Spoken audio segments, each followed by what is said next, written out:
caldheera ku soo haray caldheer adeer goobta soo istaag anoo gabarahan ku raadinayo ku goodinayay soo istaag dhaartaadu waa been xasan sheekh maxamuud dhaartiisuna waa run insha Allah bilkariim anigoo ah fartuun maxamed cali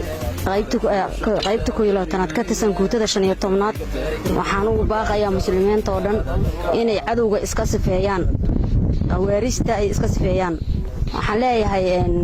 dadka Soomaaliyeed wiil iyo gabarba qawaarista dadka masaakiinta aan ka dul qaadano aniga hadda waxaan ku suganahay cadowga aan ka dul qaadnay jaw haddana waxaan socdaa insha Allah bilkariim ilaa ceelbuur inaan ku quusto caldheera ku soo haray caldheere adeer goobta soo istaag anoo gabarahan ku raadinayo ku goodinayay soo istaag dhaartaadu waa been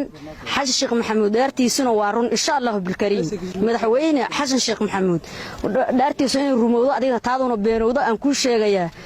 haddaad meesha joogtana waa aan ka daba galaya godkad qootana waan ka daba qodanaya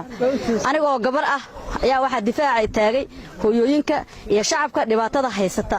aniga dadkaygii iyo ilmahaygii waxaan durjoog uga noqday insha Allah bilkariim hooyooyinka iyo ilmaha iyo ubadka la haysto dadka masaakiinta rayidka ay soo qaadeen inaan ka sifeeyo aan ka dul qaado insha Allah bilkariim waa guul iyo gobnimo insha Allah bilkariim